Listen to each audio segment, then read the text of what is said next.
Muito bem, pessoal. Estamos aí com mais uma aula de física. Nós trabalhamos aí muitos aparelhos, né? Os aparelhos elétricos, principalmente na termodinâmica.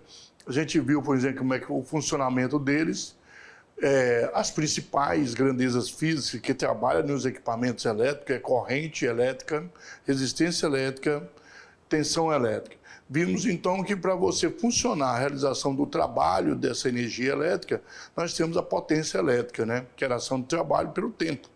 Então isso aqui é a potência. Aí nós vimos também alguns tipos de equipamento como geradores, receptores, os resistores, né? Que diferenciam um pouquinho dos receptores. E aí, agora vamos falar um pouquinho. Todo sistema elétrico, um circuito elétrico, ele precisa de uma proteção. Nós precisamos proteger os equipamentos elétricos. Então, é importante essa proteção, né? Por quê? Corrente pode vir muito alta por algum motivo, a tensão elétrica também pode aumentar, e aí pode queimar o equipamento. Então, nossa aula de hoje vai ser sobre proteção elétrica. Vamos lá? Então, sistemas de proteção elétrica, né? O conceito, aí o famoso aí disjuntor, relé. O disjuntor todo mundo conhece, né? Bem comum. Então, é um dos elementos de proteção. Sistema de proteção. Por que proteger, né? O que são sistemas de proteção? São sistemas que têm o objetivo de, como a energia elétrica ela tem essa função, a energia elétrica tem a função passando pelo sistema elétrico, então você precisa desligar se acontecer alguma coisa, né? Um sistema de proteção, por exemplo, seria o que nós temos como apenas você coloca lá o disjuntor, aí ele desliga automaticamente. O interruptor é um sistema de proteção, só que ele precisa de você estar olhando. Então, ele não funciona muito bem. É necessário que o sistema de proteção seja automático, né? Então, o sistema de potência que ele vai se encontrar em condições normais. Nesse contexto, o sistema de proteção deve atuar rapidamente para minimizar os riscos à vida humana e os danos aos equipamentos que compõem o sistema elétrico de potência. Então, pessoal, o que é que nós temos? Se o sistema falhou, a ideia é proteger o equipamento. Se por algum motivo você estiver por ali, aconteceu um acidente e as pessoas estiverem em risco, precisa desligar o sistema também. Então, é necessário proteção às pessoas, aos humanos, as pessoas que estão ali trabalhando ou passando por ali, e também os próprios equipamentos. Então, o sistema de proteção funciona para proteger a vida humana e o equipamento elétrico, né? Vamos lá, então? Então, evitar a perda de vida e perda econômica, né? A utilização de energia elétrica exige a instalação de um complexo sistema de geração, transmissão e distribuição de energia. E você precisa controlar isso aí de alguma maneira, né? Olha aí, ó. Então, nós temos a utilização de energia elétrica, né? O sistema aí começa aí com a usina hidrelétrica na A, tem a geração, depois um sistema de transformador que eleva, porque gera numa tensão baixa, eleva essa tensão para uma tensão maior e transmite. Transmitindo a tensão maior é mais fácil, melhor, mais econômico. Depois tem uma subestação que precisa transmitir, né, para a cidade, por exemplo. Ela diminui essa tensão, leva para a cidade e da cidade leva para as casas e assim por diante, vai diminuindo, diminuindo. As indústrias, o comércio e as residências, né? Tudo isso nesse sistema de distribuição de energia elétrica, tá? Vocês viram então que funciona todo o sistema, né? Esse sistema todo, ele tem a finalidade do sistema de potência distribuir energia elétrica para uma quantidade enorme de pontos, uma multiplicidade de pontos. E tem diversas aplicações, a residência tem uma, o comércio tem outra, as indústrias, né, e assim por diante. Esse sistema deve ser projetado e operado para entregar essa energia elétrica obedecendo dois requisitos básicos. Então, é necessário ter esses dois requisitos. Primeiro, qualidade e economia.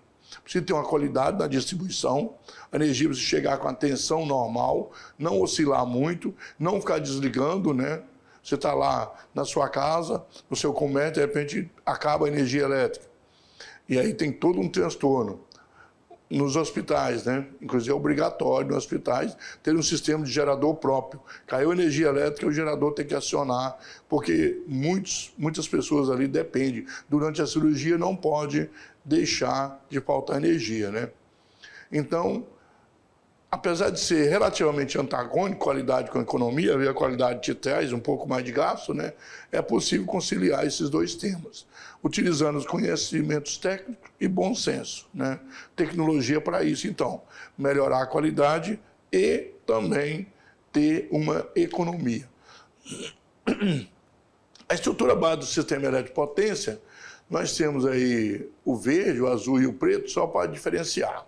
Preto é geração. A usina de geração pode ser termoelétrica, hidrelétrica e assim por diante, eólica, né? A estação elevadora de tensão, aí vai transmitir da hidrelétrica até a cidade, por exemplo. Aí vai 230 mil volts aí, sendo que lá a geração foi só no máximo de 25 mil. Os equipamentos não têm 230 mil volts, então quando chega nas empresas, comércio e as residências, tem que abaixar. E aí você abaixa essa tensão de 69 a 138 numa subtransmissão primária, que é aquelas redes que tem dentro da cidade, são 13 mil volts. De 13 a 34 mil, geralmente, né? 34 mil vai para a indústria, 13 mil para a cidade e comércio em geral, para as residências. E uma distribuição secundária de 110 até 380. Aqui em Rondônia é 110, 220, mas tem lugar que é 220, 380, ok? Então nós temos aí um sistema, uma estrutura simples, básica, de um sistema elétrico de potência. O risco da ocorrência de uma falha, considerando um componente isolado, pequeno, entretanto, globalmente pode ser bastante elevado, se aumentando também a repercussão numa área considerável do sistema. Então, se tiver uma falha, às vezes pequena, isolada, mas ela pode influenciar de maneira global, na área geral, tá? Podendo causar o que nós chamamos de blackout. Uma antena pode cair em determinado local, pode ser uma antena simples, né? Que, de repente, num sistema, ou um acidente qualquer, um caminhão, um carro bateu, e, de repente, a partir daí, fica uma região enorme. Então, tem aqui, ó, em 2018, um dos apagões, confira os maiores apagões da história do Brasil. Nessa página aí teve vários aí, né? Aí em 2009, 2018 fala de vários. Foi em 2018 essa reportagem, falando de muitas outras que teve durante... Quiserem, leiam essa reportagem e vão ter contato com várias outras histórias, né? No caso aí, sobre os apagões. Reportagens, né? Os fatores interno e externo podem provocar falha. Fator interno, um transformador queimar, né, uma turbina, as turbinas falharem, numa usina e assim por diante. Uma falha é qualquer estado anormal de um sistema. Já fora do normal daquele sistema, é uma falha. As falhas são constituídas de curto-circuito ou circuito aberto. Abre o circuito, não funciona mais. Um curto-circuito, um fio encosta no outro, né? Os equipamentos também, isolantes, pode perder isolante e criar um curto-circuito. Devido à própria natureza do sistema elétrico de potência, é impossível tornar o sistema elétrico imune a perturbações, defeitos e falhas diversas, tá? Então sempre vai ter, né? Lembrando aí, pessoal, que tanto nós podemos ter falhas humanas, pessoas que aperta um botão errado, vai lá e comete um erro qualquer na manutenção, como o próprio equipamento. Com o tempo, nada é eterno, né? Com o tempo, os equipamentos vão realmente sofrer uma falha aí, vai queimar, por exemplo. Inclusive, em subestações, tem 2 transformadores enormes, tem um do lado do outro. Se por acaso der problema nenhum, precisar de manutenção, passa para o outro. Então, faz a ligação para o outro transformador, ok? Então, já é normal isso aí. No nosso caso de casas, por exemplo, residência, nós não temos essa quantidade porque a quantidade que nós temos de transformadores é enorme dentro de uma cidade. O que acontece então? É normal que as empresas deixem fazer manutenção, desligar essa rede ou ter que ter um outro transformador. O que também é muito caro, porque não faz manutenção em um transformador.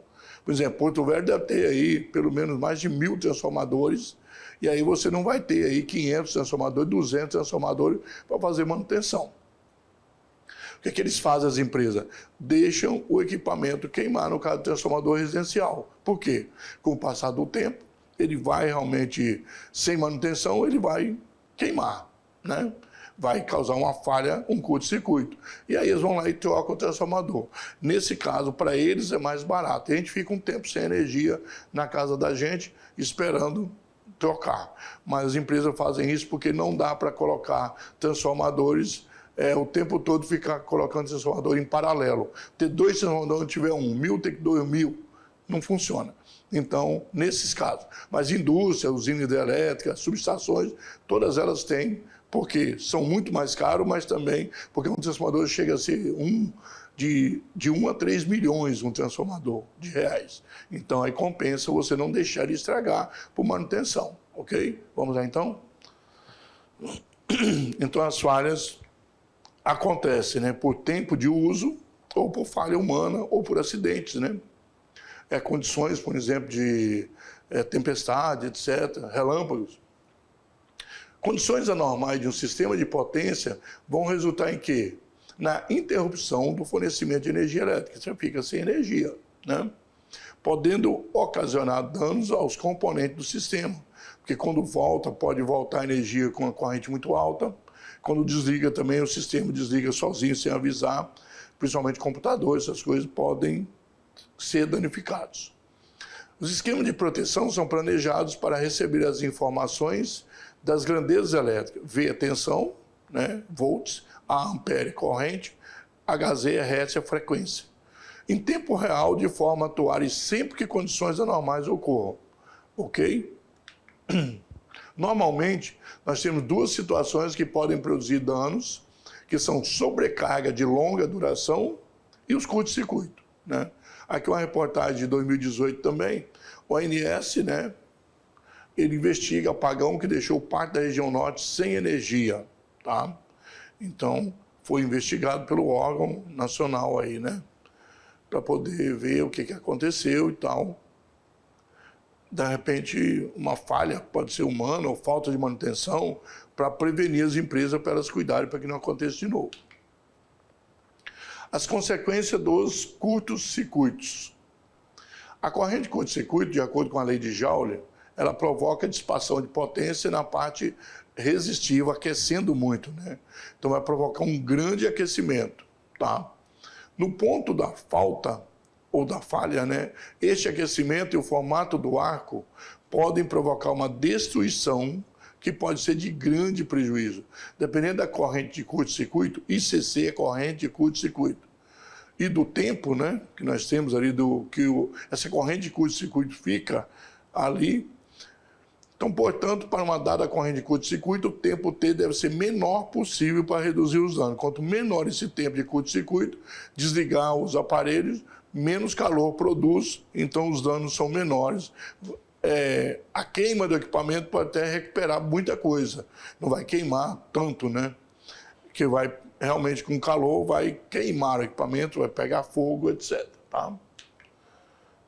Olha aí, ó, uma foto de, né? Aí na linha de transmissão, aí o curto-circuito e o fogo ali, ó.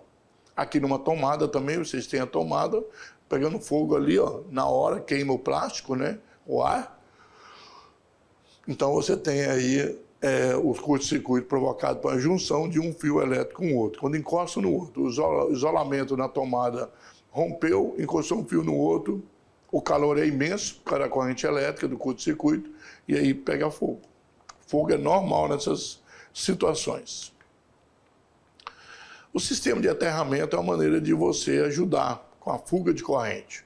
O sistema de aterramento ele afeta significativamente tanto a magnitude como o ângulo da corrente de curto-circuito com a Terra, com o planeta Terra, o solo, né? Existem 3 tipos de aterramento.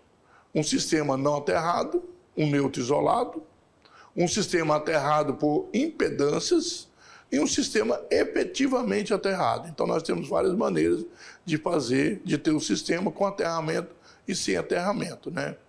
Aqui nós temos um primeiro passo, você tem cava ali, ó, coloca uma haste e tira a terra, né? Coloca a haste e depois você coloca ali um material ali, por exemplo, aqui tem terra, mais érico e gel, né? Então você põe esse material aí junto e vai ajudar no aterramento. Olha aqui, o terceiro passo. Pega essa mistura que você tinha aí depois que você coloca essa mistura, você coloca a água para ajudar ele a se acomodar, né? Mexe a mistura bem para ficar mais mole, para poder se juntar nessa parte do terreno toda. Aí você coloca a terra, né? Aí, no caso, você vem, faz a ligação aí, tem um anel, uma caixa de inspeção para facilitar, para ninguém ficar encostando ali ou mexendo, né? E a haste fica lá. Então, isso é uma maneira de fazer um aterramento, tá? Todos esses passos para fazer um bom aterramento. Senão, você não vai conseguir fazer um aterramento apropriado. A corrente elétrica não... Mesma coisa, se for a resistência muito alta, a corrente elétrica não vai fluir para essa haste, a haste de cobre, geralmente, e aí não vai acontecer a proteção, não vai proteger. É mesmo se não tivesse feito. Fazer mal feito é o mesmo que não fazer. Talvez até melhor não fazer, né? Sobrecarga de longa duração. Outra grave consequência de uma queda abrupta da tensão é o distúrbio que ela provoca na estabilidade da operação paralela de geradores. Pode causar desagregação do sistema e a interrupção de fornecimento para os consumidores, né? Então, se a tensão cai de uma vez, olha bem, nós temos lá, de repente caiu a tensão, cai a tensão porque não está chegando a corrente adequada e a tensão também ela diminuiu bastante por causa de falha na operação. O que acontece? Nós temos aí um equipamento trabalhando forçado. Então, essa queda abrupta vai dificultar a passagem ali da corrente, não vai ter corrente porque não consegue vencer e o equipamento trabalha forçado. Então, a queima do equipamento é bem possível. Não vai funcionar, não vai realizar o trabalho necessário, ok? Vamos lá, então?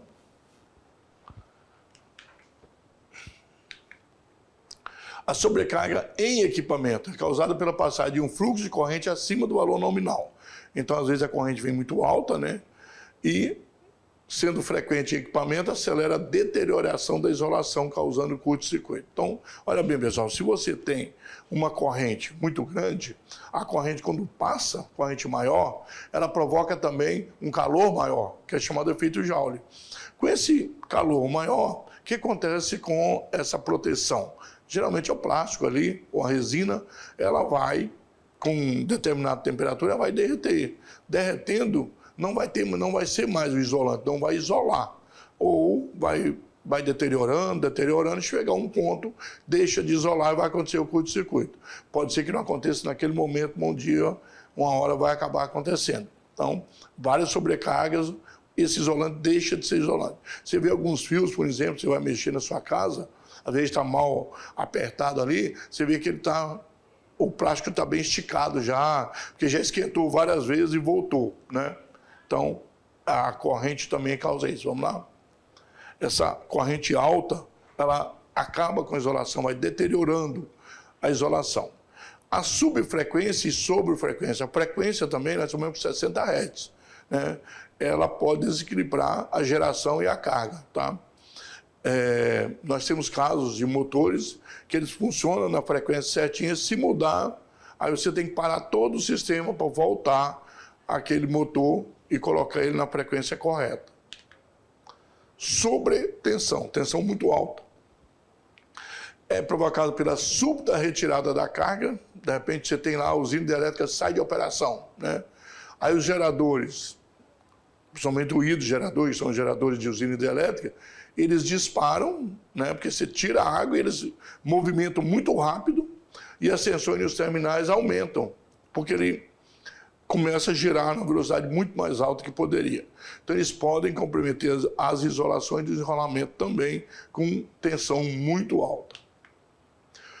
Qual é o objetivo do sistema de proteção? Proteger, né, claro. A proteção de qualquer sistema elétrico é feita com o objetivo de diminuir ou evitar o risco de vida e danos materiais.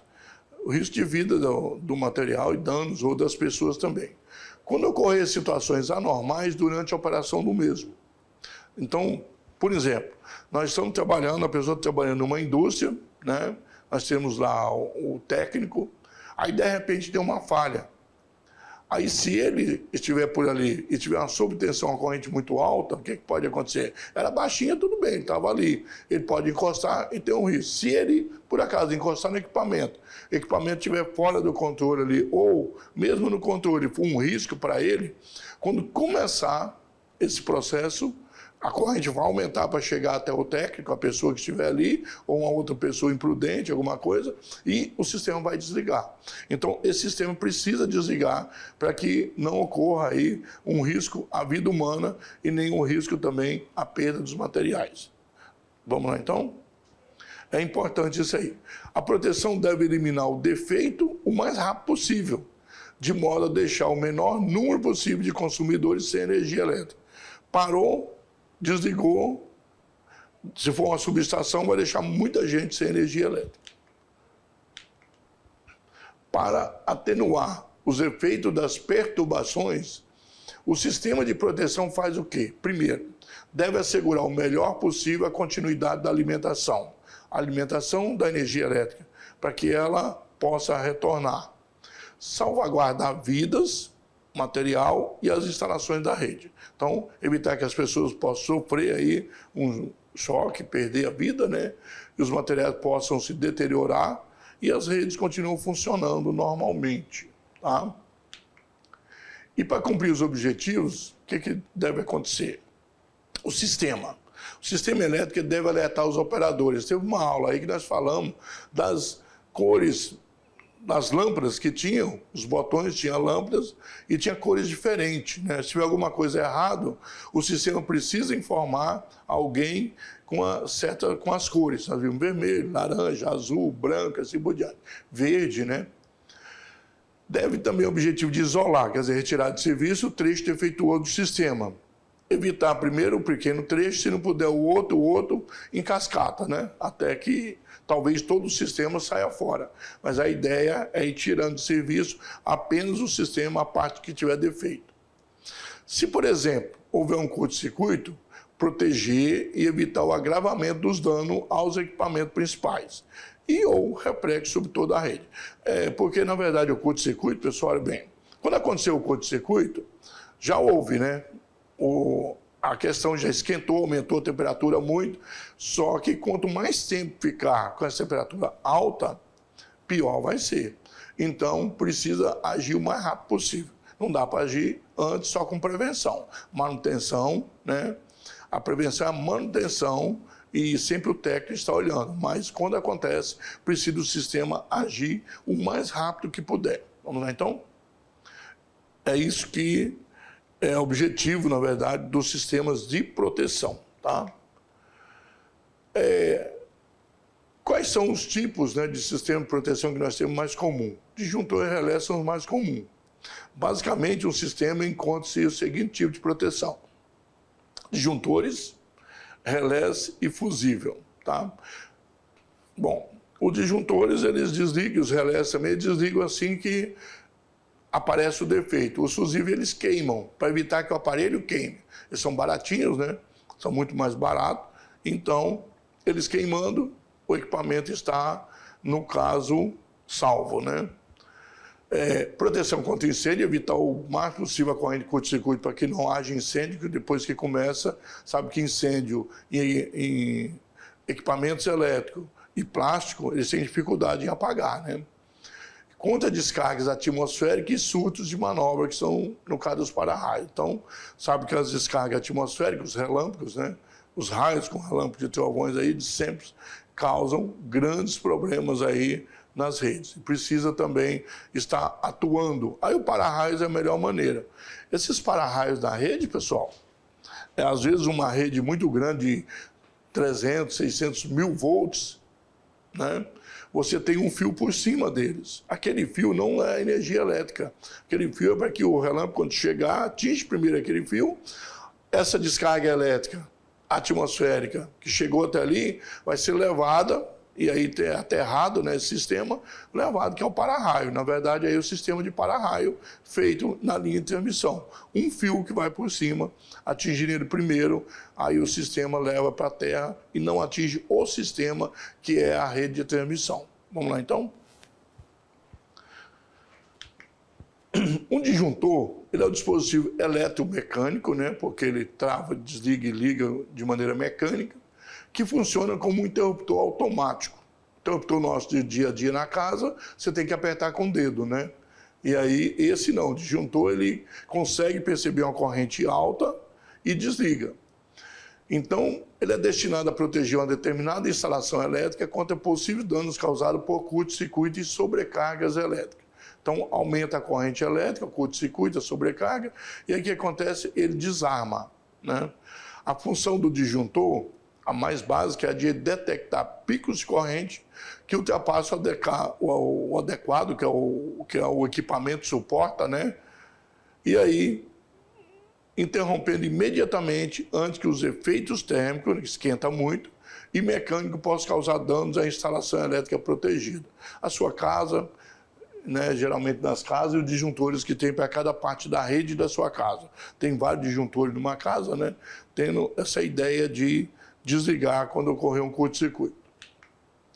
Uma das principais características dos disjuntores é a sua capacidade de poder ser rearmado manualmente. Você vai lá e aperta de novo. Depois de interromper a corrente em virtude da ocorrência de uma falha. Difere assim dos fusíveis, que têm a mesma função, mas fica inutilizado quando realizam a interrupção. Então, o que acontece com o disjuntor? O disjuntor desarma, teve um defeito, desarmou, né? Até uma pessoa mesmo mexendo no fio, encostou no outro, pronto, ele desarmou. O fusível, ele queima. Então, o fusível você tem que ir lá, trocar ele. O disjuntor você vai lá e arma de novo. Se acontecer um curto-circuito e o fio ficar lá colado, ele desarma. Quando você ligar o disjuntor, ele desarma de novo na hora. Ele já desarma. Por quê? Ocorreu o curto-circuito e continua o curto-circuito. Aí você tem que procurar um técnico, você ir lá e resolver o problema para depois armar o disjuntor. Se ele armar de novo, porque o curto-circuito aconteceu e o fio separou, não tem mais curto-circuito naquele momento. Só aconteceu ali e aí já os fios se separaram. Se continuar lá em curto-circuito, ele não vai armar. Você arma e desarma, você arma e desarma. Aí você já sabe que tem alguma coisa errada, né? Vamos então? O fusível ele queima e tem que ser substituído. Por outro lado, além de dispositivo de proteção, o disjuntor serve também de dispositivo de manobra. Claro, você quer, não, eu vou mexer ali, em parte da fiação, vou mexer. Você vai lá e desliga, né? Pode interromper o sistema de maneira normal, e aí manualmente você vai lá depois e aciona de novo, quando terminar de fazer a sua atualização da rede, por exemplo, certo? Existem diversos tipos de disjuntores. Eles podem ser desde pequeno dispositivo, que protege a instalação elétrica, né? Em casa são pequenininhos, está aí um disjuntor aí, que é a única habitação até para prédios enormes, né? E indústrias também. Ou proteger contra a alta tensão, que vai alimentar a cidade inteira. Eles são enormes, muito grandes. Aqui nós temos a figura do disjuntor de baixa tensão, esse de casa normalmente, 110, 220 volts, né? 220 ele vem com dois, um do lado do outro. É dois disjuntores, na verdade, né? Então você tem uma alavanca de acionamento, que é aquela que você empurra com o dedo, o mecanismo de atuação, os contatos elétricos, 3 ali, as bobinazinhas, né? Os terminais, onde você entra, que é o 4 ali, onde entra um fio e sai do outro, né? O par bimetálico e a cordoária de cobre, que é o 5, ali é justamente para passar ali, fazer a ligação da corrente. O parafuso de calibração, que é o 6. Um eletroímã. Por que o eletroímã? Porque ele vai armar e desarmar o disjuntor sozinho. Corrente muito alta, ele produz um campo magnético, como já vimos nas nossas aulas, e aí vai desarmar. A câmara de extinção de arco ali, se tiver uma corrente muito alta, ele vai extinguir esse arco e criar aí dentro, quando liga e desliga, tem essa câmara aí para evitar, senão dá o curto, ele desliga sozinho, né? Então é um disjuntor normal, daqueles que você tem em casa aí. O relé, mas principalmente carro usa muito o relé, né? Esse é um relé industrial que está aí em miniatura. O relé é um interruptor eletromecânico também igual ao disjuntor. A movimentação física desse interruptor ocorre quando a corrente elétrica percorre as espiras da bobina do relé, tem as bobinas bem do lado aí, amarelinho, criando assim um campo magnético que, por sua vez, atrai a alavanca responsável pela mudança do estado dos contatos. Então, funciona parecido com o disjuntor. Então, nós temos disjuntor e temos os relés aí, ok? Então, o relé é um dispositivo eletromecânico também, né? E com inúmeras aplicações de comutação de contatos elétricos, servindo para ligar ou desligar dispositivo. Os relés automotivos, como eu disse para você, dos carros, são muitos modelos existentes no mercado hoje. Eles são especiais, porque o seu desenho e tecnologia são específicos para carro de passeio, de carga e de embarcações, dependendo do tamanho de cada carro aí. Normalmente são relés de corrente alta, tensões de 12 e 24 volts, DC, porque são contínuas, né? Os carros não são alternados.